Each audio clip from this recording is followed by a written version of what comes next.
There is no position that we are in at this moment that represents anything close to strength, and certainly not with much of our Senate confirmed positions being vacant and empty. Oh, you mean the Speaker of the House? And that too. Yeah. We've been following this. It's been quite a journey. Think about it like this. Each district is approximately 766,000 people, almost 1 million people that we represent.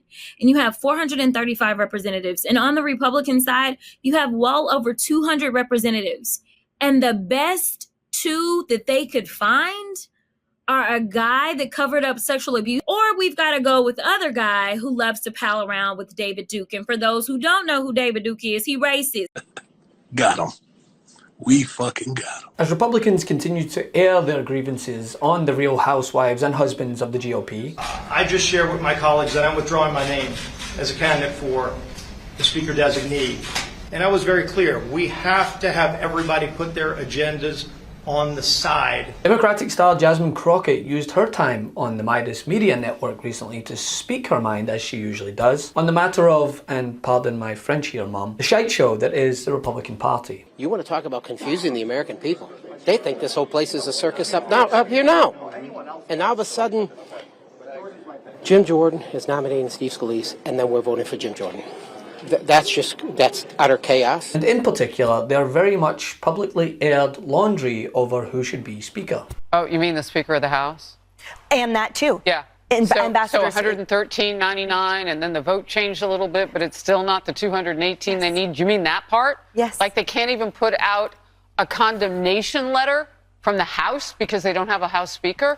Look, I don't care really what they do in that chamber in terms of their leadership. I hope they are better representing the people who voted for them by getting the speaker that they want and all voices heard on the right and the far right, everybody coming together. Great. Just can you do it in 15 minutes?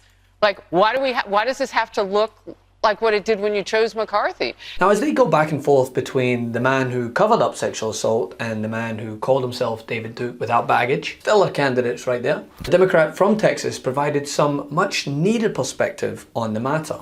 What do you think about MAGA Republican Jim Jordan, who chairs the Judiciary Committee? His name and Steve Scalise have been floated as potential replacements. And right now, the behind closed doors chaos is them duking it out.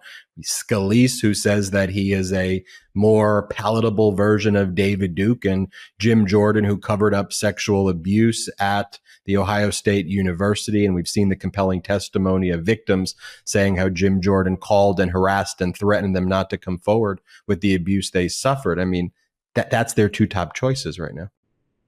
This tells you everything that you need to know about the Republican Party. I mean, think about it like this. Each district is approximately 766,000 people, almost 1 million people that we represent. And you have 435 representatives. And on the Republican side, you have well over 200 representatives. And the best two that they could find are a guy that covered up sexual abuse, which, hey, this absolutely makes sense why Trump decided that that would be his guy, right? Like the guy who's just been found liable of sexual abuse, right? So that guy, or we've got to go with the other guy who loves to pal around with David Duke. And for those who don't know who David Duke is, he racist. Think KKK. That is David Duke. This is who the Republican Party has to offer the American people. This is their creme de la creme. And we wonder why our country is crumbling in front of our eyes. The thing is, should we be surprised that these are the two best candidates they could come up with? I mean, their current frontrunner is 91 indictments deep while getting on stage with a full chest and announcing how proudly he beat Obama in 2016. Thugs who have weaponized law enforcement to arrest their leading political opponent. They're leading by a lot, including Obama. I'll tell you what, you take a look at Obama and take a look at some of the things that he's done. This is the same thing. The country is very divided. Season starts, we start in Iowa, we go to New Hampshire, we come down here. You know, the beauty was when I came here, everyone thought Bush was going to win. Brian, it's all coming through Iran, and Obama he doesn't want to talk about it. He doesn't even mention them in his statements. It's all coming through Iran. Well, you mean President Biden? Before going on to praise Hezbollah and the Chinese president. You know, Hezbollah is very smart. They're all very smart. The press doesn't like when they say it. But Hezbollah, they're very smart. You know, I said that President Xi of China, 1.4 billion people, he controls it with an iron fist. I said he's a very smart man. He truly appearing to be off the rails and frankly insane. Out of his mind. I mean, praising Hezbollah, just like he praised Vladimir Putin, said he was brilliant after the invasion of Ukraine. All the praise that he's had for President Xi in China, always talking about what a brilliant man he is. Same thing, of course, with the tyrannical leader of North Korea. You know, he out of his mind. I mean, the bottom of the barrel is their ceiling. There is no outrage too egregious, no controversy too controversial, and no candidate too close to white supremacy. Jordan is closer to the magic number, and if for some reason he can't get there, then we'll go to the next layer of leaders that we put forward. I'm not in a positive place right now with respect to Steve. Are you a hard no on Scalise? Yes.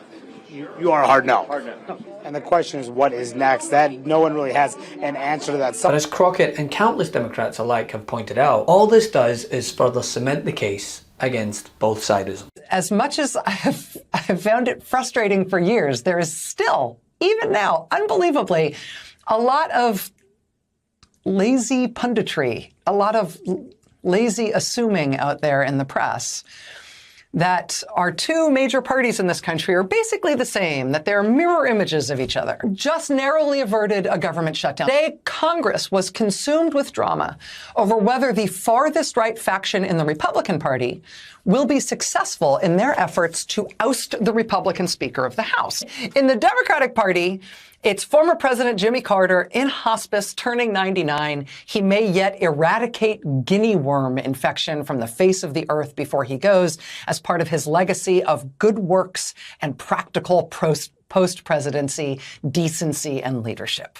We've got the current Democratic president running for re-election by showcasing how much he wants to work with Democrats and Republicans and how much it's okay to compromise and not get everything you want as long as you bring people together, and he's committed to that. On the right, it's what's the phrase?